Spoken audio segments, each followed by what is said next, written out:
Bismillahirrahmanirrahim. Assalamualaikum warahmatullahi wabarakatuh. Selamat pagi semua. Perkenalkan, nama saya Pipin Ardianti dengan NIM 013 dari kelas 4A PGMI. Baik, di sini saya akan menjelaskan sedikit pengertian, ulasan-ulasan, dan ringkasan-ringkasan inti dari 12 materi pokok ajar kita selama satu semester ini. Untuk materi yang pertama adalah tentang deskripsi benda. Baik, sekarang adalah pengertian dari deskripsi benda itu sendiri, yaitu sebuah kelas kata yang menyatakan sebuah benda atau sesuatu yang dapat dibendakan. Nah, deskripsi benda ini memiliki dua sifat, yaitu sifat yang konkret dan abstrak. Deskripsi benda ini dapat berperan sebagai objek, subjek, pelengkap, ataupun keterangan loh. Nah, untuk selanjutnya yaitu karakteristik dari kata benda itu sendiri. Yang pertama yaitu cenderung menduduki fungsi objektif, subjek, pelengkap, dan pada kalimat yang predikatnya bersifat verba.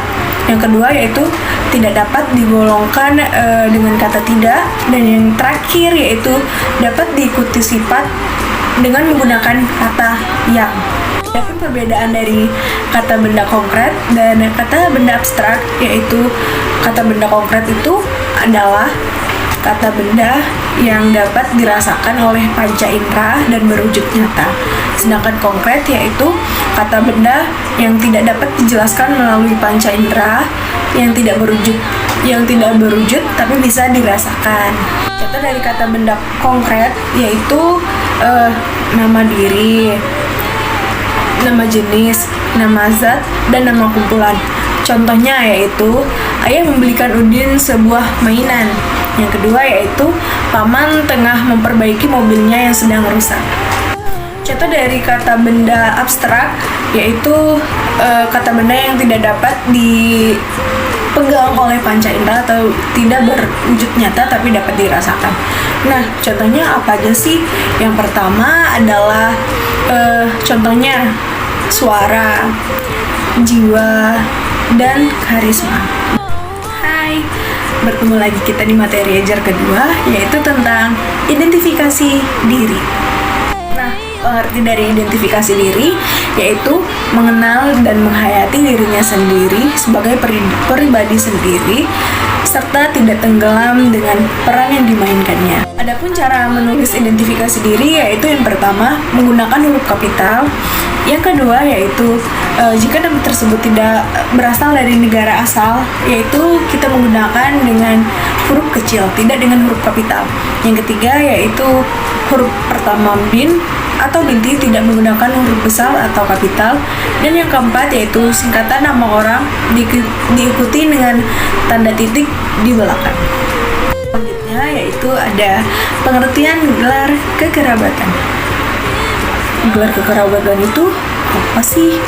Nah, gelar kekerabatan itu yaitu sapaan yang berhubungan dengan pertalian darah dan pertalian perkawinan. Adapun gelar kekerabatan dibagi menjadi dua, yaitu keluarga inti dan keluarga besar. Selanjutnya yaitu karakteristik. Karakteristik itu dibagi menjadi dua, yaitu karakteristik diri sendiri dan karakteristik keluarga. Selanjutnya yaitu status sosial. Status sosial adalah tempat atau posisi seorang dalam suatu kelompok sosial berhubungan dengan kelompok-kelompok lain di dalam kelompok yang lebih besar lagi. Nah, selanjutnya yaitu pengertian dari teman sejawat. Arti kata sejawat dalam Kamus Besar Bahasa Indonesia adalah satu pekerjaan, satu jabatan, satu umur, dan setara. Nah, selanjutnya yaitu pangkat akademik. Pangkat akademik itu apa sih? Nah, pangkat akademik adalah kedudukan seorang yang menunjukkan tugas, tanggung jawab, wewenang, dan hak seorang dosen dalam suatu satuan pendidikan tinggi yang dalam pelaksanaannya didasarkan pada keahlian tertentu dan bersifat mandiri. Materi pokok ketiga yaitu tentang kalimat sapaan. Nah, kalimat sapaan itu apa sih? Kalimat sapaan yaitu suatu kalimat yang berupa teguran atau sapaan yang bertujuan untuk menyapa, menegur, atau seruan awal sebelum memulai percakapan. Ciri kalimat sapaan yang pertama yaitu berbentuk lingual atau morfem. Yang kedua, digunakan jika dua orang hendak memulai percakapan. Yang ketiga yaitu digunakan jika hendak menarik perhatian lawan bicara. Dan yang keempat yaitu disesuaikan dengan usia, gender, dan pangkat. Yang kelima yaitu penggunaannya memperhatikan kondisi dan situasi. Selanjutnya yaitu memiliki 3 bentuk: singkat, padat, dan mixer. Yang ketujuh yaitu berkaitan dengan nama sebutan atau nama panggilan yang berdasarkan usia, gender, dan kekerabatan. Dan yang terakhir yaitu tidak memiliki pembendaharaan kata selain kata nama diri dan nama kekerabatan. Contoh kalimat sapaan ketika sedang berpidato yaitu hadirin berbahagia. Contoh kalimat sapaan untuk contoh gelar contohnya yaitu Pak Dokter, bagaimana keadaan pasien kamar melati tersebut? Nah, contoh kalimat sapaan kepada kakak yaitu Abang, bolehkah saya meminta tolong? Contoh kalimat sapaan kepada kekerabatan yaitu Pak Agus, bagaimanakah kabarnya? Nah, dan contoh kalimat sapaan untuk kepada teman yaitu kita bisa memanggil nama. Contohnya, Hai Dea, apa kabar? Untuk memanggil teman sebaya, kita memiliki standar dalam pemanggilan tersebut. Yang pertama yaitu kalimat sapaan berbentuk informal. Yang kedua, memanggil nama. Dan yang terakhir yaitu sapaan bebas asal tidak menyakiti. Materi terakhir yaitu kalimat sapaan untuk yang lebih tua. Nah, untuk kalimat sapaan untuk orang yang lebih tua, kita seharusnya berbeda dengan kalimat sapaan untuk teman sebaya ataupun yang lebih muda. Secara budaya, kita harus menghormati orang yang lebih tua dengan menggunakan kata sapaan yang lebih enak didengar dan sopan. Dan terakhir yaitu adalah santun. Selanjutnya yaitu tentang pokok bahasan keempat, yaitu dialog, prolog, dan epilog. Pertama yaitu pengertian dari dialog. Nah, menurut Kamus Besar Bahasa Indonesia, dialog yaitu kata-kata yang diucapkan oleh pemain untuk mengungkapkan pikiran dan perasaannya yang ditujukan kepada pemain lain. Kedua yaitu pengertian prolog. Arti prolog ialah kata pengantar yang dimaksudkan untuk memperkenalkan isi suatu karya sastra.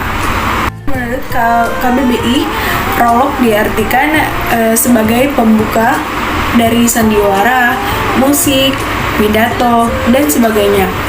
Nah, prolog juga disebut dengan kata pendahuluan, peristiwa pendahuluan, adegan singkat, atau pidato yang disampaikan pada awal pertunjukan.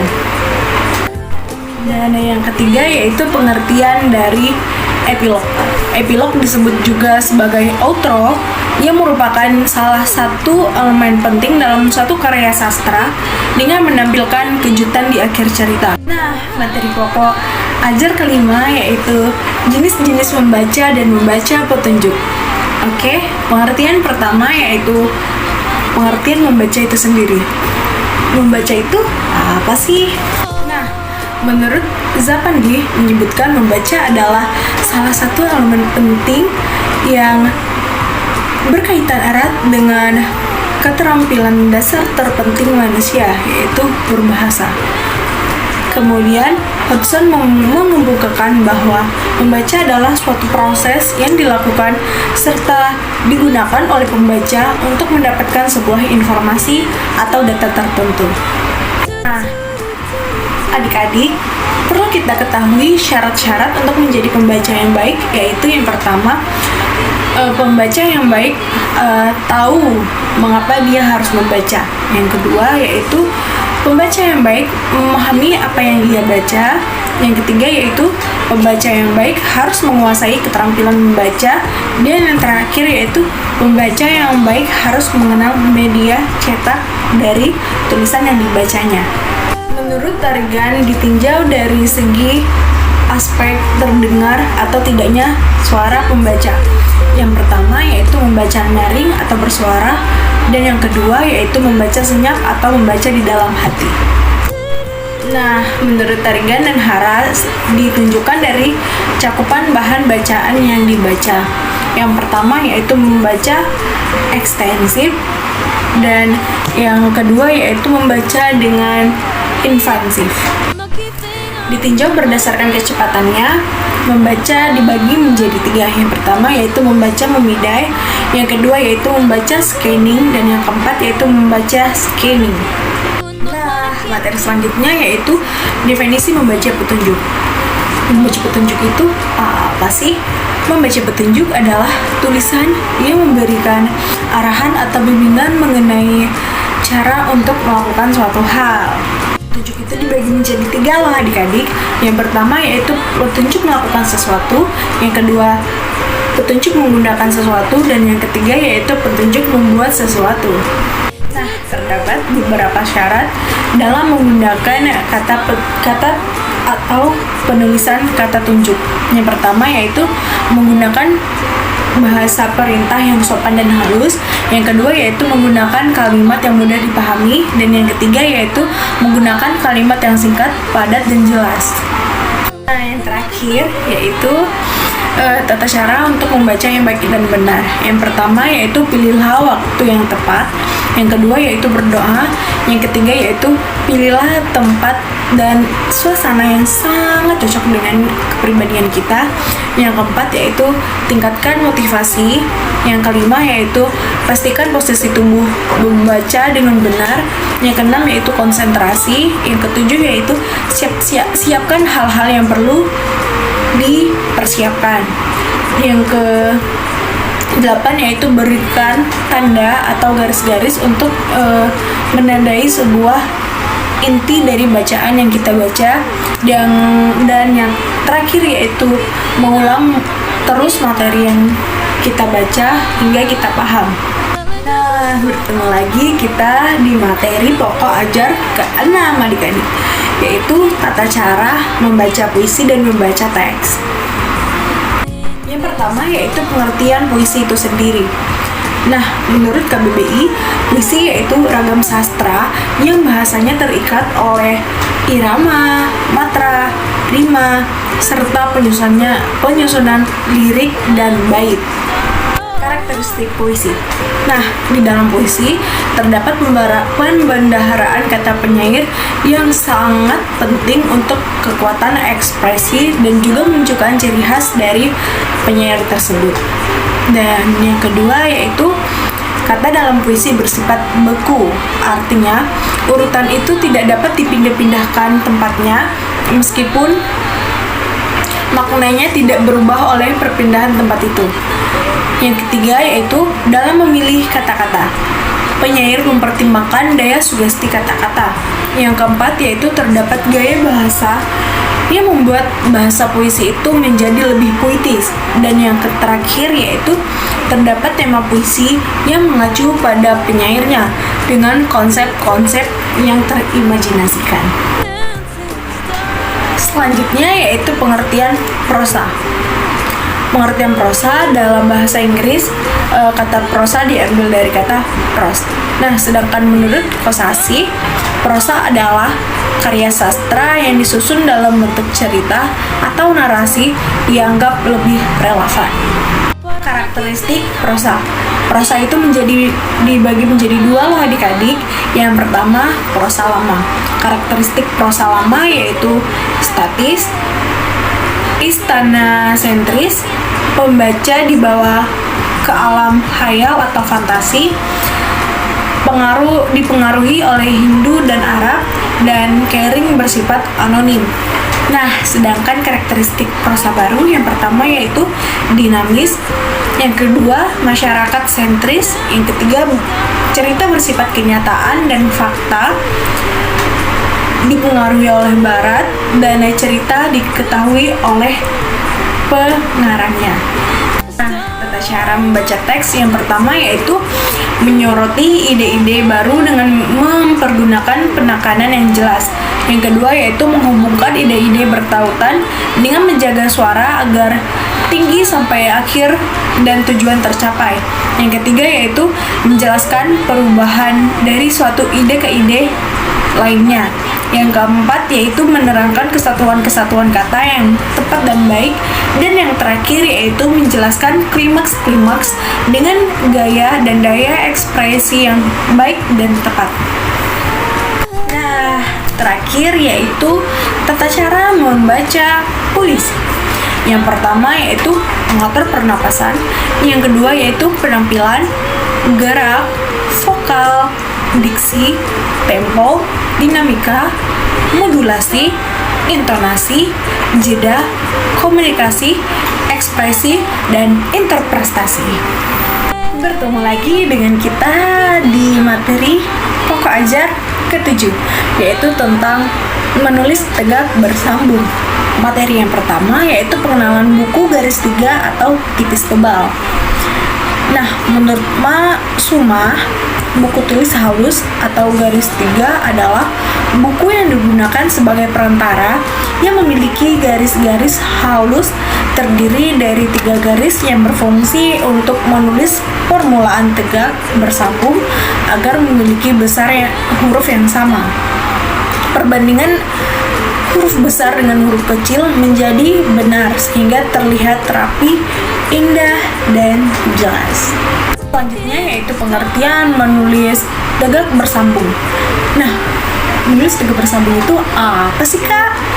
Nah, menurut Marwati, menulis tegak bersambung adalah menulis huruf demi huruf yang dirangkai menjadi satu kalimat yang memiliki arti, ditulis tegak lurus dan tidak miring. Nah, selanjutnya yaitu aturan penulisan huruf sambung dalam buku garis tiga atau tipis tebal. Nah, yang perlu diperhatikan dalam melatih anak-anak untuk menulis tegak bersambung itu yang pertama yaitu guru memastikan peserta didik telah menguasai huruf cetak. Yang kedua yaitu memperkenalkan huruf sambung dengan merangkaikan titik-titik untuk diikuti oleh anak. Dan yang terakhir yaitu guru menyediakan huruf cetak tegak sambung secara lepas baik huruf kecil maupun huruf besar, yang kemudian anak-anak dilatih dengan diminta menjiplak huruf-huruf tersebut. Hai, bertemu lagi di materi ajar ke-8 yaitu tentang ringkasan. Pengertian ringkasan itu apa sih? Nah, definisi ringkasan adalah sebuah tulisan singkat yang memiliki tujuan agar pembaca dapat memahami gagasan sebuah karya tulis serta pikiran penulis secara sistematis. Yang kedua yaitu fungsi ringkasan. Yang pertama yaitu memudahkan dalam membaca gagasan utama karya tulis. Yang kedua yaitu memudahkan dalam mengingat gagasan utama karya tulis. Yang ketiga yaitu memudahkan dalam memahami gagasan utama karya tulis. Yang keempat yaitu cepat mengingat kembali gagasan utama karya tulis. Dan yang kelima yaitu melatih kreativitas membuat ringkasan. Rias ringkasan yang pertama yaitu urutan pikiran yang sama dengan urutan pikiran tulisan asli. Yang kedua, ringkasan harus tetap merupakan satu kesatuan erat dan utuh. Yang ketiga yaitu biasanya ringkasan tidak mencantumkan rincian atau uraian atau contoh-contoh yang ada pada tulisan aslinya. Selanjutnya, ringkasan sebaiknya dipaparkan dengan menggunakan bahasa sendiri. Dan selanjutnya yaitu dapat membuat ringkasan menggunakan kalimat efektif. Dan yang terakhir yaitu ringkasan harus memaparkan gagasan penulis. Nah, materi selanjutnya yaitu perbedaan antara ringkasan dan ikhtisar. Ringkasan yang pertama yaitu ringkasan merupakan hasil kegiatan meringkas atau merangkum. Yang kedua, mempertahankan urutan pembahasan dan sudut pandang pengarang atau penulisnya. Yang ketiga yaitu tetap memperhatikan perbandingan bagian atau bab dari karangan asli. Selanjutnya yaitu menjaga urutan ide-ide pokok. Nah, sedangkan intisar adalah bentuk ringkas dari suatu urutan. Dalam pembuatannya tidak perlu mempertahankan urutan isi dari suatu karangan. Nah, langkah-langkah menulis ringkasan menurut Kusumah yang pertama yaitu membaca, menyeleksi, menulis, dan membandingkan. Bertemu lagi di materi pokok ajar ke-9 yaitu tentang parafrase. Nah, menurut Kamus Besar Bahasa Indonesia, parafrase adalah pengungkapan kembali suatu tuturan dari sebuah tingkatan atau macam bahasa menjadi yang lain tanpa mengubah pengertian. Nah, langkah-langkah membuat parafrase yang pertama yaitu membaca teks asli dan memahaminya. Yang kedua, singkirkan teks asli dan catatlah kalimat inti dan kata kunci. Yang ketiga yaitu kembangkan kalimat inti dan kata kunci. Yang keempat, tuliskan kembali inti pikiran penulis dengan kalimat sendiri. Dan yang kelima yaitu tulislah sumber dari bacaan yang kita baca. Hai, bertemu lagi di materi ajar ke-10 yaitu tentang surat resmi dan surat pribadi. Nah, yang pertama yaitu pengertian dari surat resmi. Surat resmi itu apa sih? Nah, surat resmi yaitu surat yang dibuat oleh suatu organisasi atau instansi, baik organisasi atau instansi swasta maupun pemerintah. Surat resmi berisi masalah kedinasan, pemerintahan, baik yang dibuat instansi maupun organisasi di dalamnya, yang memiliki perihal yang bersifat formal, maka bahasa yang digunakan pun harus menggunakan bahasa Indonesia yang baku. Selanjutnya yaitu definisi surat pribadi. Surat pribadi yaitu surat yang berisi menyangkut masalah pribadi yang dikirim oleh seseorang kepada anggota keluarga, teman sejawat, ataupun orang yang telah dikenal secara baik secara pribadi. Sifat surat pribadi adalah santai dan akrab. Oleh sebab itu, bahasa yang digunakan adalah bahasa yang menggunakan bahasa yang akrab dan santai, tetapi tetap sopan ya. Nah, adapun macam-macam surat resmi menurut Kustiawan yang pertama yaitu surat pemberitahuan, surat perintah, surat permohonan, surat teguran, surat susulan, surat panggilan, surat pengantar, surat keputusan, surat perjanjian, dan surat penawaran. Adapun macam-macam surat pribadi menurut Istinah yaitu ada dua, yaitu surat pribadi yang bersifat privat dan surat pribadi yang bersifat resmi. Nah, selanjutnya yaitu karakteristik surat resmi. Yang pertama adalah menggunakan salam pembuka dan penutup yang baku. Yang kedua, menggunakan nomor surat, lampiran, dan perihal. Yang ketiga yaitu menggunakan kop surat dan instansi atau lembaga yang bersangkutan. Yang keempat yaitu menggunakan bahasa baku dan ragam resmi. Yang kelima yaitu menggunakan cap atau stempel instansi atau kantor surat tersebut. Dan yang terakhir yaitu penulisan surat mengikuti format surat tertentu atau tidak bebas. Adapun karakteristik dari surat pribadi yaitu yang pertama, salam pembuka dan penutup yang bervariasi. Yang kedua, tidak ada nomor surat. Yang ketiga, tidak menggunakan kop surat. Yang keempat, menggunakan bahasa bebas yang sesuai keinginan dari si penulis tetapi tetap sopan. Dan yang kelima, surat tulis bebas. Nah, bertemu lagi di materi ajar ke-11 yaitu tentang formulir dan kwitansi. Yang pertama, kita akan membahas tentang definisi dari formulir itu sendiri. Formulir adalah lembaran kertas dengan ukuran tertentu yang di dalamnya terdapat sebuah informasi bersifat tetap. Namun, sebagian datanya lagi bersifat tidak tetap.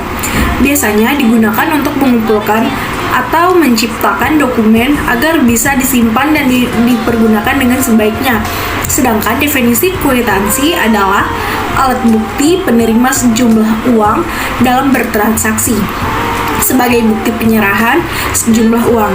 Nah, sejumlah uangnya ditandatangani oleh si penerima dan kwitansinya diserahkan kepada si pembayar. Selanjutnya yaitu struktur dari formulir itu sendiri. Yang pertama yaitu ada kepala, instruksi, badan, dan penutup. Sedangkan struktur dari kwitansi yaitu bagian kiri, bagian kanan, bagian atas, dan bagian bawah.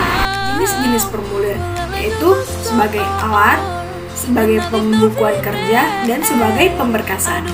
Nah, sedangkan fungsi kwitansi yaitu yang pertama sebagai alat bukti pembeli, yang kedua sebagai tanda bukti penjual, dan yang ketiga yaitu sebagai alat bukti surat. Selanjutnya yaitu jenis-jenis formulir.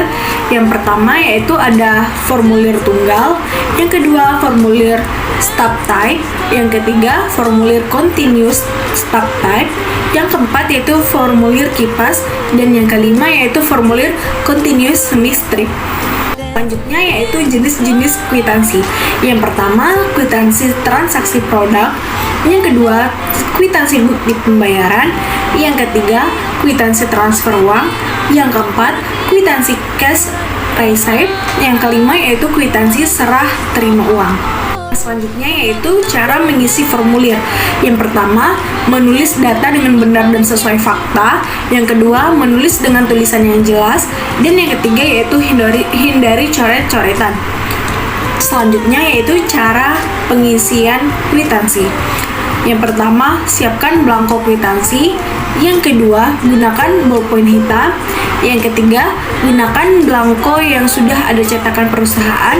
Yang keempat, cantumkan semua informasi yang dibutuhkan dalam kwitansi. Dan yang kelima, yaitu cantumkan semua informasi yang dibutuhkan saat membuat kwitansi pembayaran sewa. Nah, bertemu lagi di materi ajar ke-12, yaitu tentang naskah pidato. Definisi pidato yaitu merupakan salah satu kegiatan berbicara di depan orang banyak dalam rangka menyampaikan sesuatu yang berkaitan dengan kegiatan yang akan dilakukan.